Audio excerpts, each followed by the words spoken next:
Assalamualaikum warahmatullahi wabarakatuh. Waalaikumsalam warahmatullahi wabarakatuh. Anda sekalian, alhamdulillahirabbil alamin. Kita puji Allah Subhanahu wa taala. Pada kesempatan ini kita kembali melanjutkan ya kuliah kita, yaitu AIK 1 ya, dengan materi sumber ajaran Islam, yaitu salah satu yang akan kita bahas adalah hadits ya, hadits. Anda sekalian, hadis ya, ini adalah merupakan salah satu sumber ajaran atau hukum di dalam agama kita. Di samping Al-Quran ya ada hadis, kemudian ada ijma ya, atau ijtihad, ijma para ulama kita. Nah, pada kesempatan ini salah satu sumber ajaran agama kita yang akan kita sampaikan adalah menyangkut tentang hadis. Hadis ini sudah disampaikan oleh Rasulullah bahwa taraktu fikum amraini, saya tinggalkan kepadamu dua urusan atau dua faktor atau dua dasar ya, landasan. Ma'in tamassaktum bihima, barang siapa yang berpegang teguh kepada keduanya, lan tadillu abada, dia tidak akan tersesat selama-lamanya. Apa itu? Kitabullahi, yaitu Al-Quran, kitab Allah, dan sunnah Rasulullah, hadis. Nah, inilah insyaallah yang kita jadikan sebagai bahan kajian hari ini dalam perkuliahan kita. Kita akan mengkaji tentang hadis.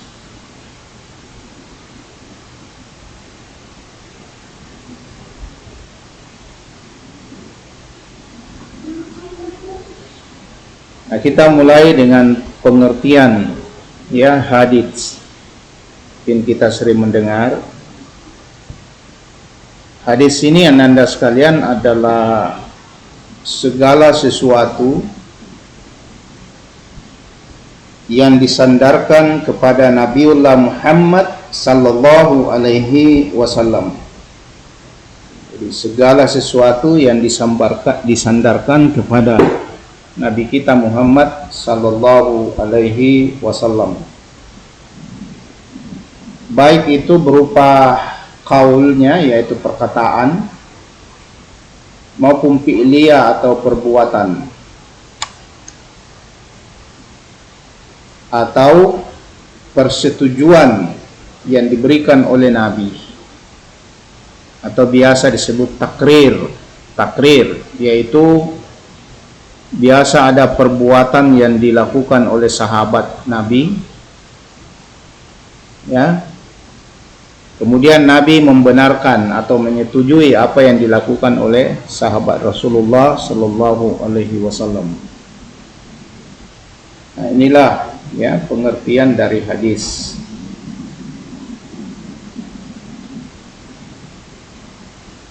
Jadi segala perbuatan yang disandarkan kepada Nabi dan perkataannya ya, termasuk takrir ya, atau persetujuan yang diberikan oleh Nabi ya pada sesuatu yang dilakukan oleh sahabat atau yang dikatakan oleh sahabat. Nah, itulah hadis.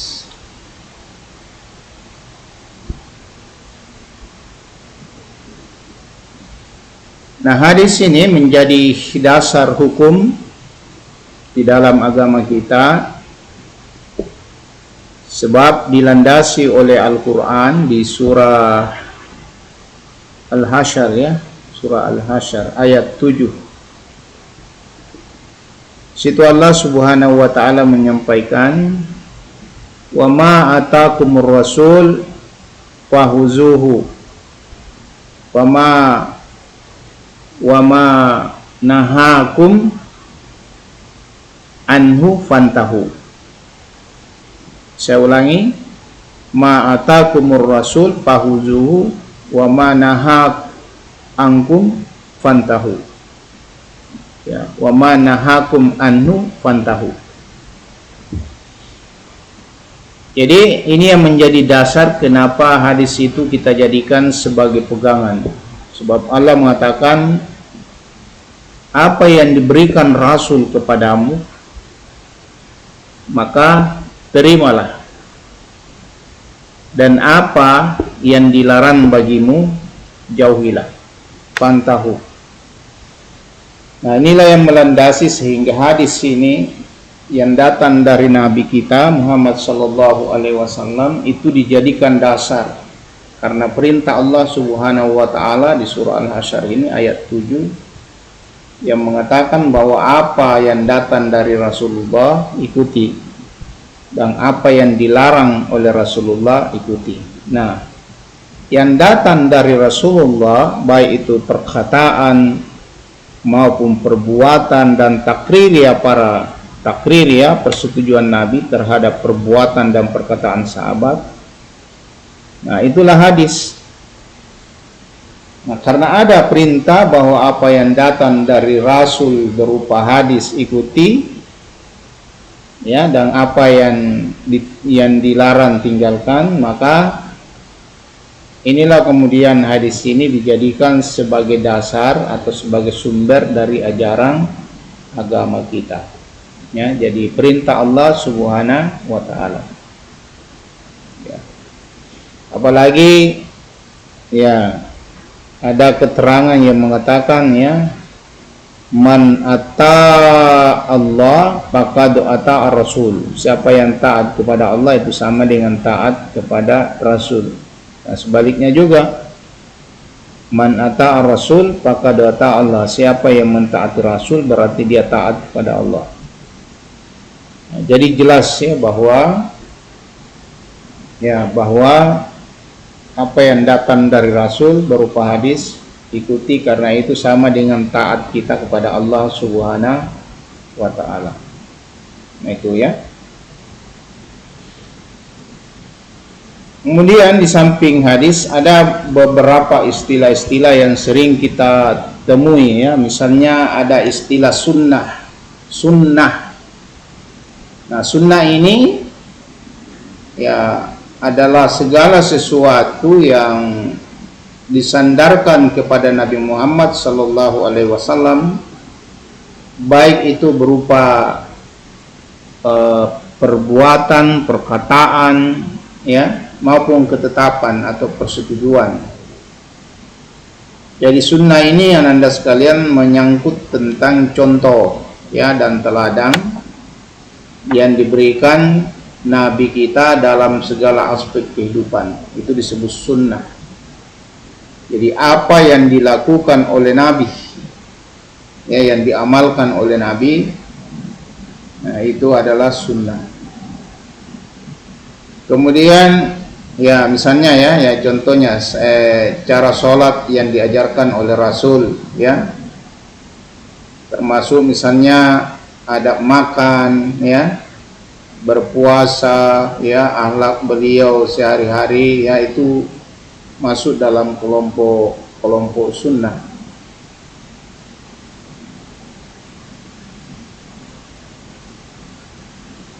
Jadi sunnah ini sering digunakan juga, ya, sebagai istilah, bahkan biasa hadis itu disebut sebagai sunnah Nabi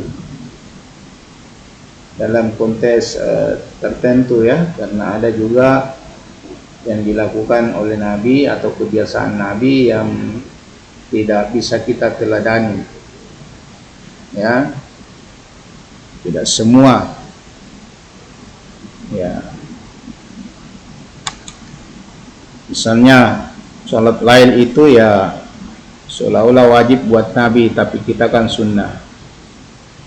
Kemudian Nabi itu misalnya istrinya 9, nah bagi umatnya itu hanya dibatasi 4, itu pun harus adil, ya, seperti itu.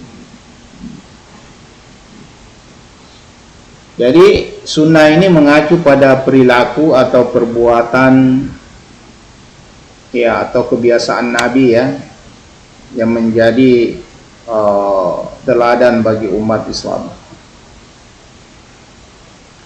Kemudian biasa juga kita mengenal ada istilah khabar, ya. Khabar ini secara bahasa khabar berarti berita, ya, atau informasi, ya, atau informasi. Berita atau informasi. Kalau dalam ilmu hadis, khabar ini merujuk pada segala bentuk berita atau riwayat yang datang kepada umat Islam, yaitu mencakup tentang riwayat tentang Nabi Muhammad sallallahu alaihi wasallam maupun informasinya, informasi yang lain maksud saya, ya. Nah, ada perbedaan dengan hadis. Khabar ini lebih bersifat umum daripada hadis, ya, karena khabar itu bisa merujuk pada informasi atau berita tentang selain Nabi, misalnya ucapan atau perbuatan para sahabat atau generasi sesudahnya. Itu biasa dikategorikan sebagai khabar.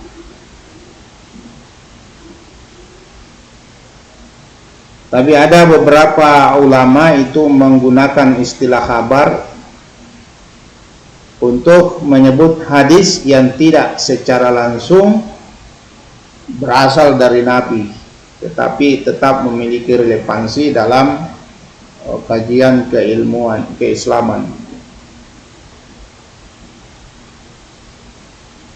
Nah, di samping khabar ada lagi istilah lain, yaitu atsar. Atsar ini secara bahasa berarti bekas atau jejak. Kalau dalam istilah hadis, atsar ini digunakan untuk merujuk pada perkataan, perbuatan atau sikap para sahabat atau tabi'in, yaitu generasi setelah sahabat. Jadi atsar ini, ananda sekalian, bukan berasal dari Nabi, melainkan dari tokoh-tokoh yang hidup setelah Nabi, ya, seperti sahabat dengan tabi'in. Ada contoh misalnya riwayat tentang perkataan sahabat, ya, seperti Umar bin Khattab, atau tabi'in seperti Hasan al-Basri, ya. Nah, atsar ini dipelajari sebagai bentuk pemahaman dan implementasi ajaran Islam, ya, terutama generasi awal.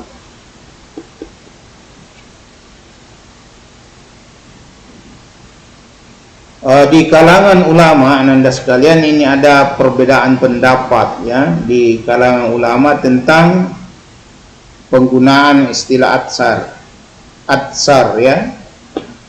Jadi sebagian ulama itu menggunakannya untuk riwayat dari Nabi dan para sahabat, ya, sementara yang lain mengkhususkan atsar ini hanya untuk riwayat dari sahabat atau tabi'in. Jadi ada dua kutub pendapat yang berbeda.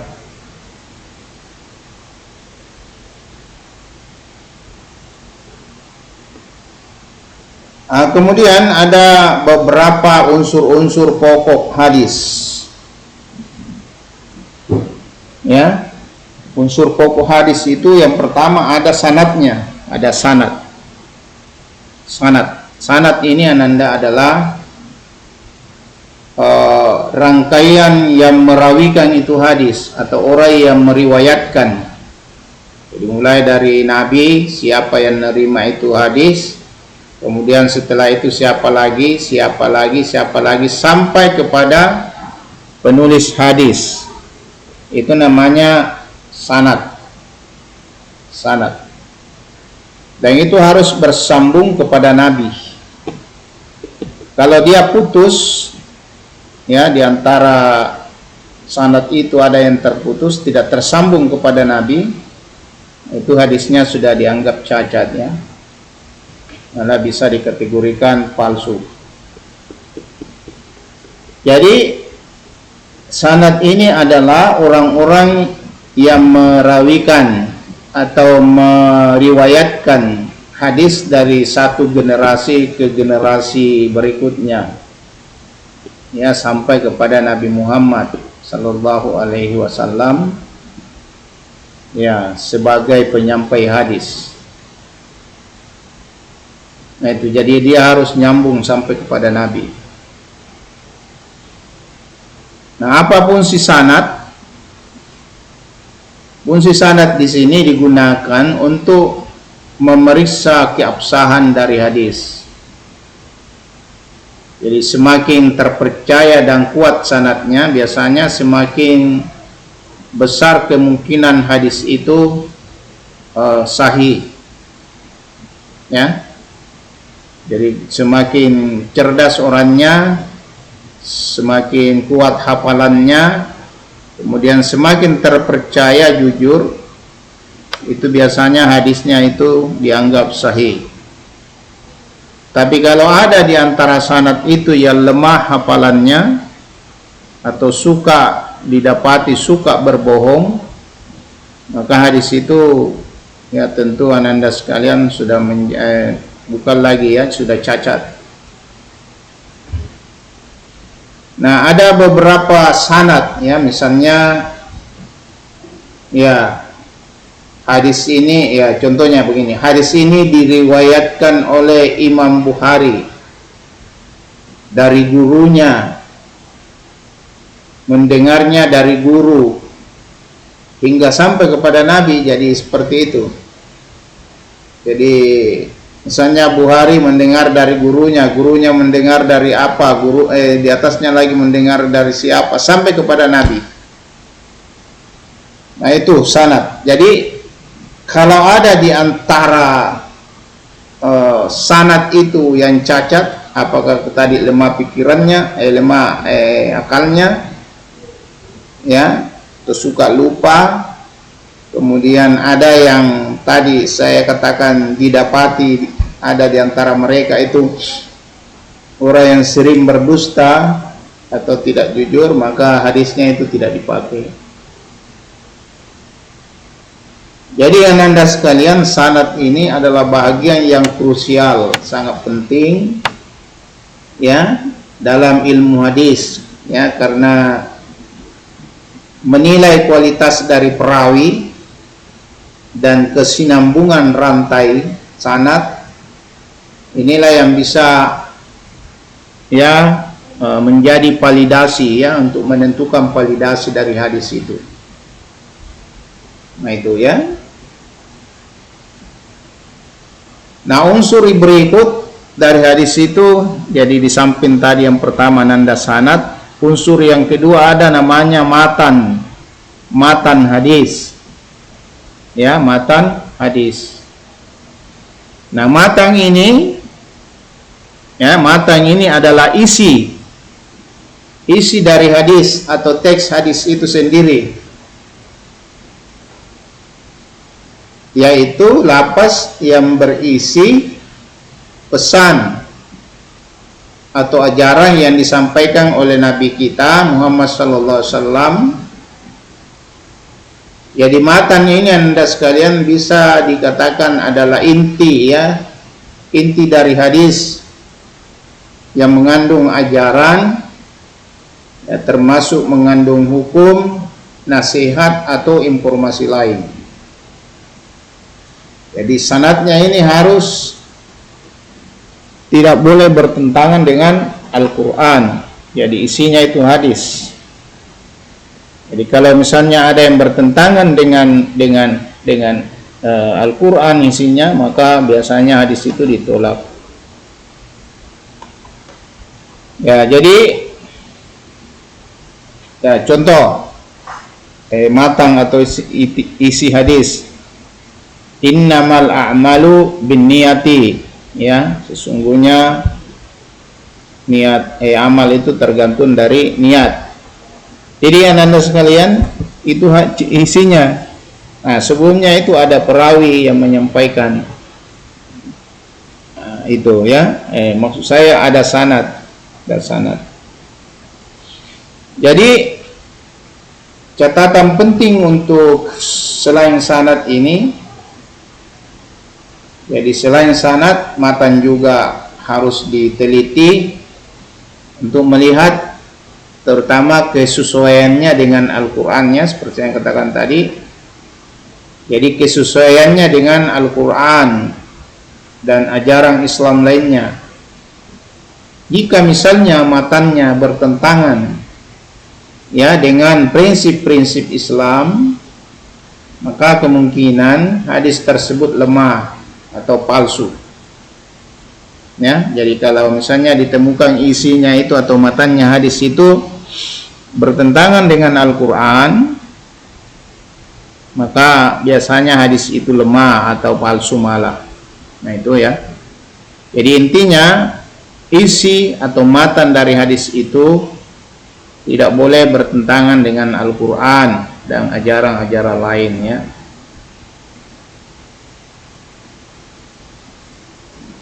Nah, unsur ketiga dari hadis itu ada namanya rawi,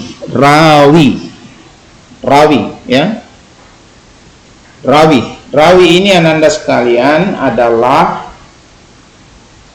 ya, yang merawikan atau perawi atau individu yang meriwayatkan hadis dari Nabi Muhammad SAW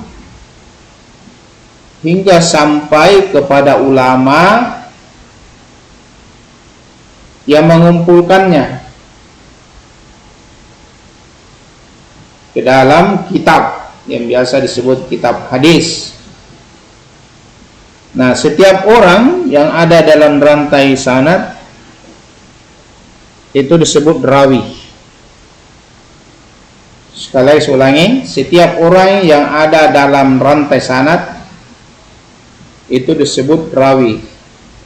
Jadi tadi mulai dari setelah Nabi memberikan, ada yang terima, terus turun sampai kepada yang menulis atau membukukan. Nah, itu disebut apa? Rantai disebut rawi. Ya, disebut rawi. Nah, misalnya Imam Bukhari ini adalah perawi yang sangat dihormati, ya, dalam buku hadis, dalam ilmu hadis maksud saya, karena beliau memiliki reputasi yang luar biasa, ya, luar biasa dalam, ya, terutama hal kejujuran dan keilmuannya, ya. Jadi seperti itu, ya.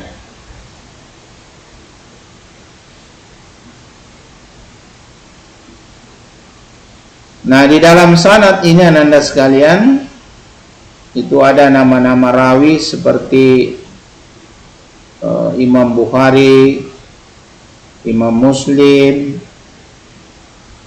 Nah, itu sangat sering muncul, ya, karena inilah dua buku kitab yang menjadi rujukan buat umat Islam.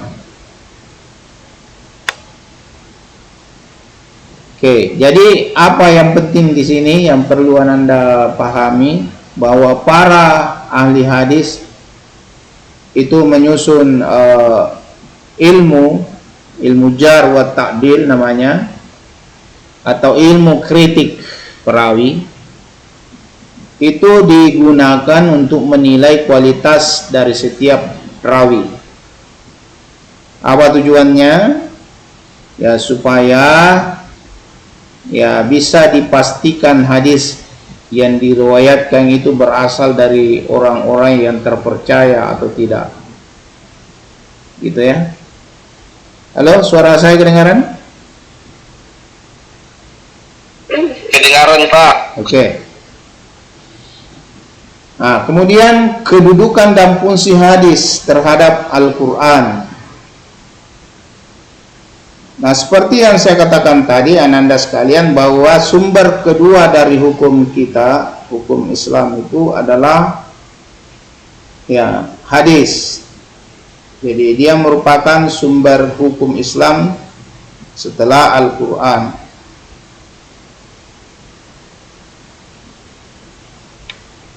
Ya, sehingga Ananda sekalian, dia menjadi salah satu sumber hukum.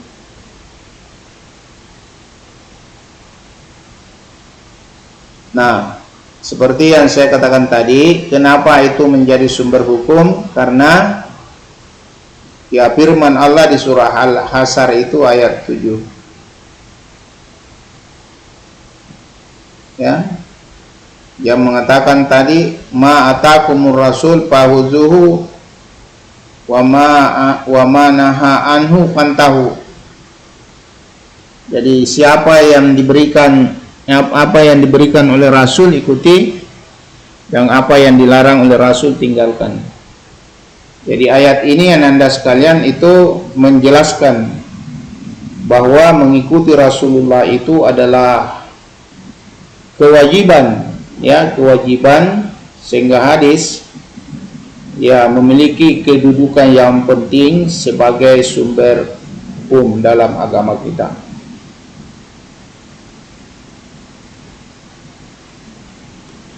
Nah, fungsi selanjutnya itu hadis Ananda sekalian adalah menjelaskan ayat-ayat Al-Quran yang bersifat umum, ya. Jadi dia menjelaskan ayat-ayat Al-Quran yang bersifat umum. Misalnya, ya perintah untuk melaksanakan sholat. Kan di dalam sholat itu, di dalam Al-Quran itu tidak dirinci bagaimana tata caranya itu sholat. Maka hadislah yang menjelaskan itu. Jadi apa yang dilakukan oleh Nabi waktu sholat itu kemudian dibukukan menjadi hadis. Nah, hadis inilah yang menjelaskan bagaimana melakukan perintah Allah, ya, seperti sholat itu. Nah, itulah hebatnya, ya, fungsinya hadis. Jadi dia sebagai penjelas bagi ayat-ayat Al-Quran yang masih bersifat umum, ya. Nah, misalnya Nabi katakan sallu kama ra'aitumuni usolli, salatlah seperti aku melakukan salat. Nah, jadi gimana caranya Nabi melakukan salat? Nah, itulah yang menjelaskan tentang bagaimana tata cara salat itu.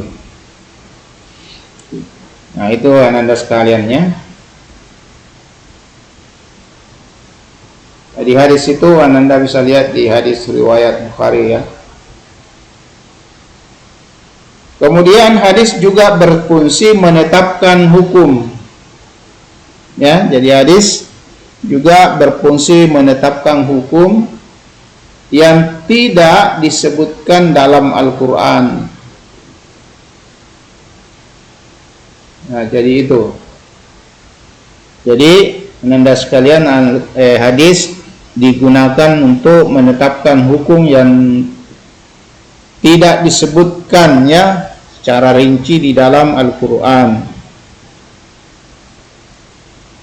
Contoh hukum dalam hadis ya, beberapa yang tidak ada dalam Al-Quran yang dijelaskan dalam hadis, seperti misalnya larangan makan hewan buas dengan taring ya, itu tidak dijelaskan bagaimana kedudukannya. Nah, hadislah yang menjelaskan itu ya. Ya. Misalnya Rasulullah mengatakan naha Rasulullah sallallahu alaihi wasallam an kulli di tabin minas siyaba wa min kulli di mikhrabin minat thairi ya.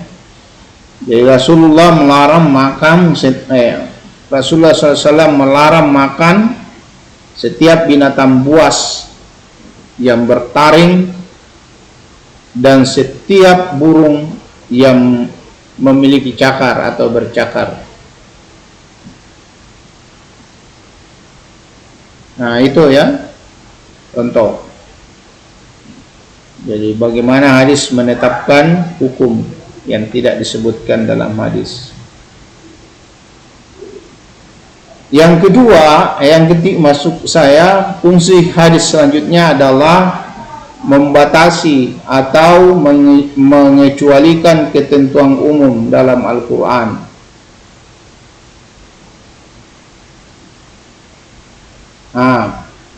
Contoh dalam warisan di surah An-Nisa ayat 11 itu menyebutkan bagian untuk anak-anak secara umum, tetapi hadis membatasi bahwa cucu tidak mendapat warisan jika masih ada anak kandung.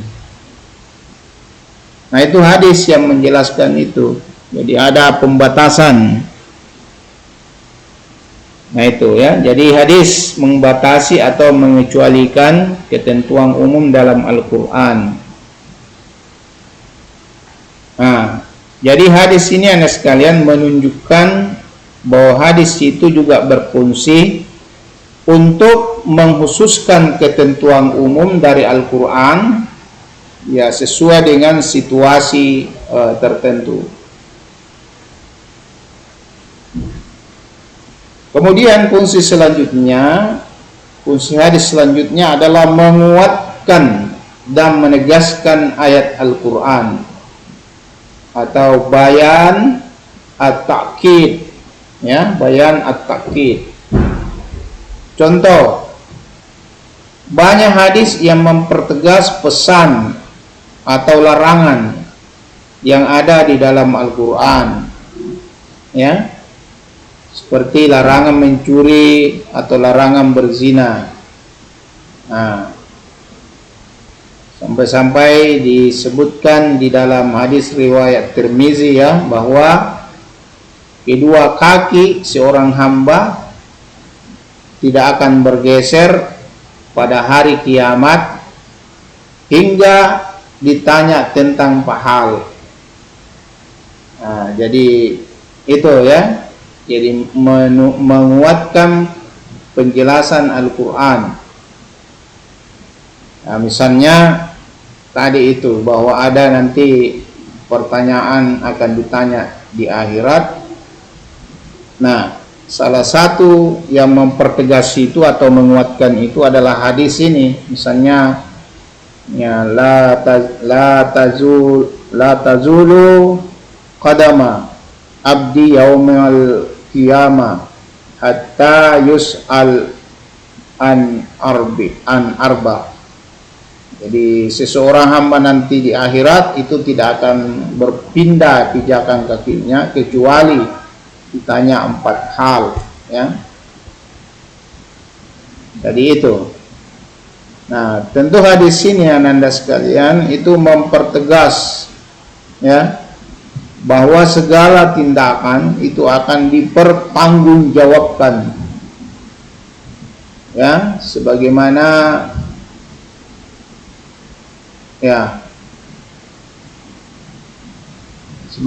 yang disebut oleh Allah di dalam Al-Qur'an.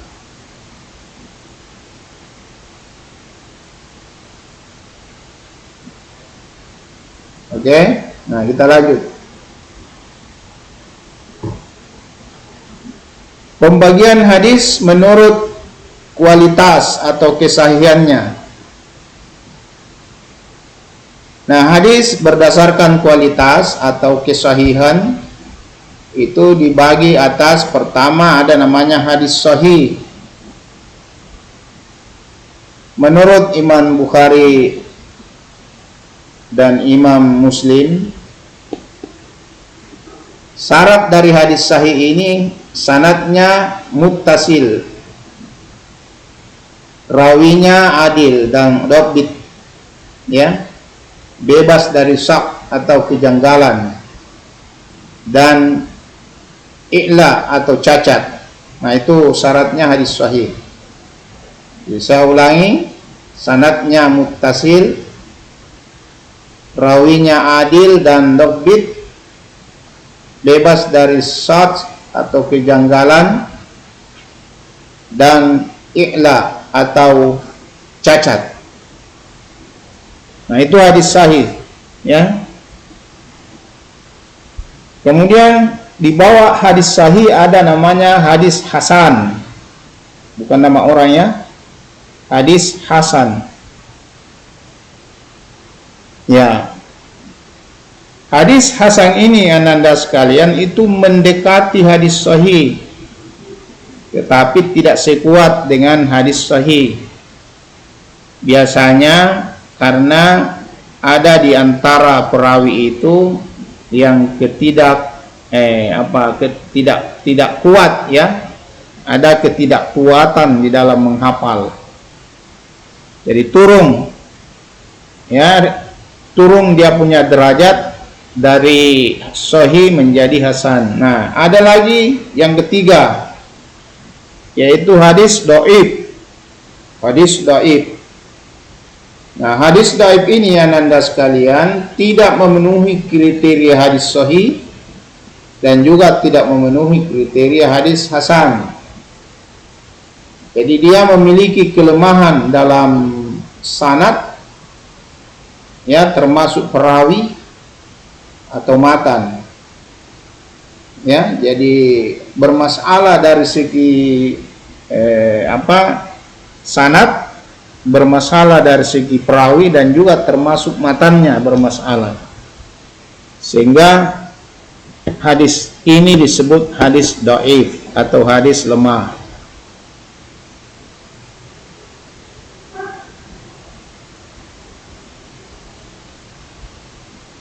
Kemudian hadis, ya, pembagian hadis didasarkan atas kuantitas periwayat. Lagi 15 menit lagi. Nah, ada hadis mutawatir. Jadi ini berdasarkan atas jumlahnya yang meriwayatkan. Ada namanya hadis mutawatir. Hadis mutawatir ini ananda sekalian banyak perawinya, sehingga mustahil mereka bersepakat untuk berdusta. Ya, contohnya sifat fisik Rasulullah SAW, ya,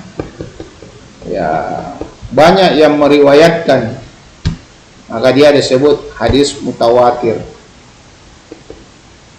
Kemudian ada namanya hadis ahad. Hadis ahad ini derajat, ya, tidak mencapai derajat mutawatir. Ini hadis ahad ini terbagi atas 3 juga, ya. Ada namanya hadis gharib. Itu hanya diriwayatkan oleh 1 orang. Kemudian ada hadis aziz, diriwayatkan oleh 2 orang. dan ada hadis masrur. Kalau masrur ini diriwayatkan oleh 3 orang atau lebih, masrur, tapi tidak banyak.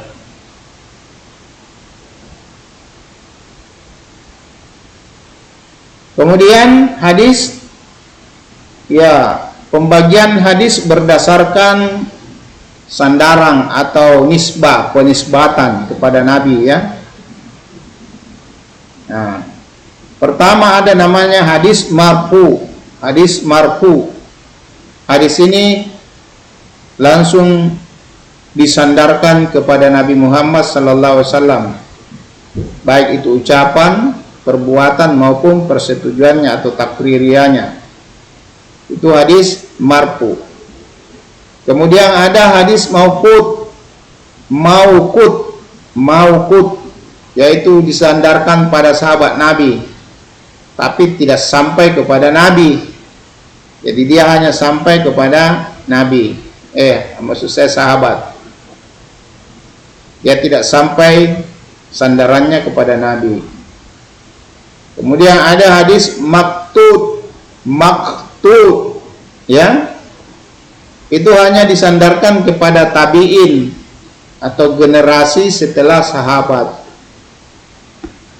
Nah itu, jadi 3 hadis berdasarkan kepada penisbatan atau sandaran. Saya ulangi, ada marfu, ada mauqut, dan ada maktu.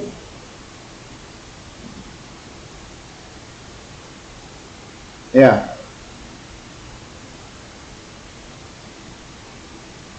Kita lihat contoh hadis sahih, ya. Misalnya hadis tentang niat, innamal a'malu binniyati. Itu diriwayatkan oleh Bukhari dan Muslim. Nah, contoh hadis hasan, hadis tentang keberkahan dalam wudhu yang sempurna. Kemudian contoh hadis dhaif, hadis yang tidak ada sanadnya yang tersambung kepada Nabi, ya, dan sahabat. Oke, saya kira Anda sekalian cukup, ya, menyangkut tentang kuliah kita hari ini tentang hadis. Tentu masih banyak lagi yang lain yang perlu diungkap menyangkut tentang hadis ini, ya, tapi ini karena hanya sekedar pengantar untuk mengenal sumber kedua dari ajaran Islam, yaitu hadis. Yang jelas, ya, kedudukan hadis itu juga sebagai sumber ajaran dalam agama kita, ya, sesuai tadi dengan, ya, apa yang disampaikan oleh Allah di surah Al-Hasr, ya, di ayat 7 tadi. Saya kira Anda sekalian cukup barangkali, ya, untuk pertemuan kita hari ini. Tapi sebelumnya saya mungkin akan absen, ya. Ya, kira begitu.